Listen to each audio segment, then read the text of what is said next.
Imagina un mundo al borde del abismo. Un momento donde una sola palabra podría significar la diferencia entre la vida y la muerte de cientos de miles de personas. Es el verano de 1945, y la Segunda Guerra Mundial está llegando a su punto más tenso. Dos potencias mundiales se miran cara a cara, con un conflicto que ha cobrado ya millones de vidas, y un arma secreta que podría cambiar para siempre el curso de la humanidad. La tensión era palpable. Japón, un imperio que se negaba a rendirse, se aferraba a su último aliento de resistencia.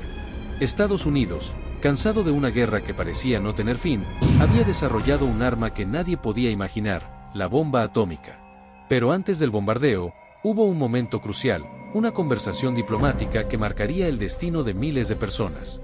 El 26 de julio de 1945, los aliados habían lanzado la Declaración de Potsdam, un ultimátum que exigía la rendición incondicional de Japón. La respuesta japonesa sería decisiva. En una conferencia de prensa, el primer ministro Kantaro Suzuki utilizaría una palabra que cambiaría todo. Cuando los periodistas preguntaron sobre la Declaración de Potsdam, Suzuki respondió utilizando el término mokusatsu. Una palabra aparentemente simple, pero con una complejidad lingüística que nadie podría haber anticipado. En japonés, mokusatsu puede tener varios significados. Para algunos, significa sin comentarios o lo estamos considerando. Para otros, puede interpretarse como lo despreciamos o lo ignoramos. Y aquí es donde comienza nuestra historia fascinante. ¿Cómo una sola palabra podría desencadenar uno de los momentos más trágicos de la historia humana? Los traductores japoneses estaban bajo una presión inmensa. La guerra había sido larga y brutal. Cada palabra importaba. Cada matiz podría significar la diferencia entre la diplomacia y la destrucción. Y en ese momento crucial, la ambigüedad lingüística se convertiría en el catalizador de un evento que marcaría para siempre la memoria colectiva de la humanidad. Los estadounidenses interpretaron mokusatsu en su sentido más negativo. Para ellos, la respuesta japonesa no era una invitación al diálogo, sino un rechazo absoluto. En Washington, esta interpretación cayó como una gota de veneno en un vaso de agua. Si Japón no estaba dispuesto a negociar, entonces solo quedaba un camino. El presidente Harry Truman, rodeado de asesores militares y políticos, tomó la decisión más devastadora de la historia moderna.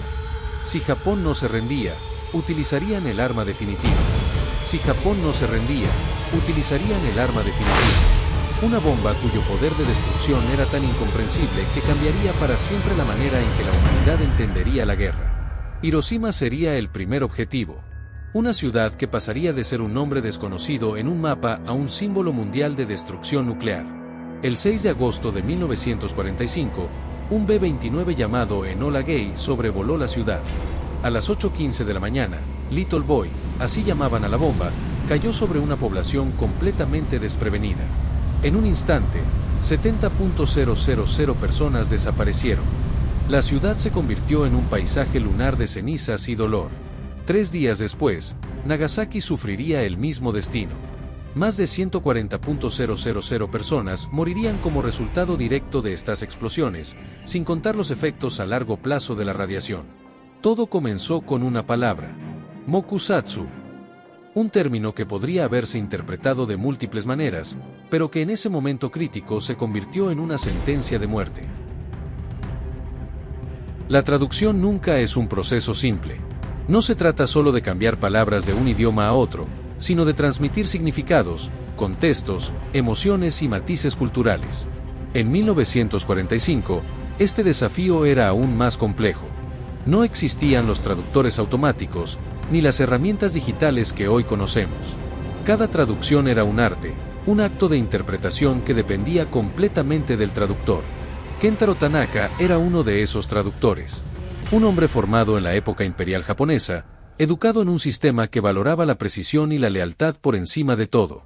Cuando recibió el texto de la conferencia de prensa de Suzuki, sabía que cada palabra pesaba como una montaña. El término mokusatsu es un ejemplo perfecto de la complejidad del idioma japonés. No es una palabra simple, sino un concepto que flota entre la ambigüedad y la interpretación. En su forma más literal, significa ignorar con silencio, pero ese ignorar puede significar múltiples cosas, desde un rechazo pasivo hasta una deliberación cuidadosa. Los traductores japoneses de la época estaban en una posición imposible. Por un lado, La cultura japonesa valora enormemente la diplomacia y la comunicación indirecta. Decir no directamente es considerado grosero. Por otro lado, el gobierno japonés no quería parecer completamente inflexible ante una demanda de rendición. Cuando Suzuki utilizó mokusatsu, probablemente buscaba ganar tiempo. Quería dar la impresión de que estaban considerando seriamente la declaración, sin comprometerse completamente. Era un equilibrio delicado entre la diplomacia tradicional japonesa y la necesidad de mostrar una postura firme. Los traductores estadounidenses, sin embargo, no estaban preparados para estas sutilezas. La guerra había creado un ambiente de desconfianza y urgencia. Cada mensaje era interpretado con la lente de un conflicto que había sido brutal y sin cuartel. Para ellos, mokusatsu sonaba más a un rechazo que a una deliberación. Thomas Farebe, el bombardero que lanzaría la bomba sobre Hiroshima, recordaría años después la sensación de certeza que tenían. No era solo una misión militar, era la conclusión de años de conflicto. La traducción de mokusatsu se convirtió en la gota que colmó el vaso. Pero la historia es aún más compleja. No fue solo un error de traducción, sino un cóctel de malentendidos culturales, presiones políticas y un contexto de guerra total. Los japoneses no querían la rendición incondicional porque significaba perder no solo un conflicto, sino su identidad cultural e imperial. El emperador Hirohito, figura sagrada en la cultura japonesa, estaba dividido. Parte de él entendía la necesidad de detener la guerra, pero otra parte se resistía a la humillación de una rendición total. La palabra mokusatsu reflejaba precisamente esa división interna. Los estadounidenses, por su parte, habían invertido recursos inmensos en el proyecto Manhattan. La bomba atómica no era solo un arma, era un proyecto científico y político que representaba años de trabajo y miles de millones de dólares. Había una presión significativa para demostrar su efectividad.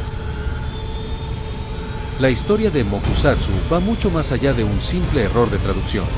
Es un recordatorio profundo de cómo la comunicación puede ser un arma más devastadora que cualquier bomba. Representa el punto donde el lenguaje, la cultura y la política chocan con consecuencias trágicas. Los historiadores han debatido durante décadas si la bomba atómica era inevitable. ¿Habría sucedido de todos modos? ¿Fue realmente mokusatsu el detonante final? La respuesta no es simple. Lo que sí podemos afirmar es que esta palabra simboliza los peligros de la incomprensión intercultural. Después de Hiroshima y Nagasaki, el mundo cambió para siempre. La humanidad había entrado en una nueva era, donde la capacidad de destrucción podía medirse no en batallas, sino en segundos de aniquilación total. La bomba atómica no solo fue un arma, fue un mensaje brutal sobre el potencial destructivo de la tecnología humana. Los supervivientes de Hiroshima y Nagasaki, los Hibakusa, como se les conoce en Japón, se convirtieron en testigos vivientes de este error. Sus testimonios no son solo relatos de dolor, sino advertencias sobre los peligros de la deshumanización y la falta de comunicación. Hoy, en un mundo globalizado, la lección de mokusatsu sigue siendo relevante. La traducción ya no es solo un acto mecánico de cambiar palabras, sino un puente entre culturas. Requiere empatía, comprensión contextual y un profundo respeto por la diversidad lingüística. Las universidades alrededor del mundo han tomado esta historia como un caso de estudio. No solo en departamentos de idiomas, sino en escuelas de diplomacia, periodismo y relaciones internacionales. Mokusatsu se ha convertido en un símbolo de cómo un malentendido puede tener consecuencias globales. La tecnología moderna promete reducir estos riesgos. Traductores automáticos, inteligencia artificial, herramientas de comunicación instantánea. Pero la verdadera lección no está en la tecnología, sino en la voluntad humana de escuchar, de entender, de buscar el diálogo antes que el conflicto. Kentaro Tanaka, el traductor original, nunca habló públicamente sobre aquel día. ¿Se culpó a sí mismo? ¿Entendió el peso de aquella traducción? La historia no nos lo dice. Pero su silencio es también parte del mensaje. A veces, las palabras no dichas pesan tanto como las pronunciadas. Hiroshima y Nagasaki no son solo ciudades bombardeadas. Son memorial viviente de un momento donde el lenguaje falló, donde la comunicación se rompió, y donde la humanidad pagó un precio inconmensurable. Una palabra, un momento, un mundo transformado para siempre. La historia de mokusatsu nos confronta con un espejo brutal de nuestra humanidad. No es solo un error de traducción, es un grito silencioso que atraviesa décadas, recordándonos que la verdadera comunicación va mucho más allá de las palabras. Cada día, en cada conversación, llevamos el potencial de construir puentes o levantar muros. Un malentendido no es solo un error lingüístico, es una bomba silenciosa que puede destruir relaciones, oportunidades y vidas enteras. La empatía es el único traductor verdadero que existe, aquel que escucha más allá de las palabras, que comprende los silencios, que intuye los contextos. En un mundo cada vez más conectado pero paradójicamente más distante, donde los mensajes viajan a la velocidad de un clic, hemos olvidado el arte de escuchar. Escuchar no es esperar el turno para hablar, es sumergirse en la realidad del otro, es entender que cada palabra es un universo, que cada idioma es una ventana a una forma única de ver el mundo. La lección de Hiroshima no es solo sobre guerra, es sobre comunicación. Es un llamado urgente a practicar la escucha activa, a cuestionar nuestras interpretaciones inmediatas, a buscar el diálogo antes que el conflicto. Somos herederos de una historia que nos muestra que un malentendido puede costar vidas, pero también somos arquitectos de un futuro donde la comprensión puede salvarlas. Nuestra responsabilidad está en cada conversación, en cada encuentro. Ser traductores no de palabras, sino de intenciones. Reconocer que detrás de cada idioma, de cada cultura, hay seres humanos con esperanzas, miedos y sueños tan válidos como los nuestros. La paz no se construye con grandes gestos, sino con pequeñas comprensiones. Con la voluntad de tender puentes donde otros solo ven abismos. Suscríbete a nuestro canal. Seguiremos investigando para llevarte contenido de valor.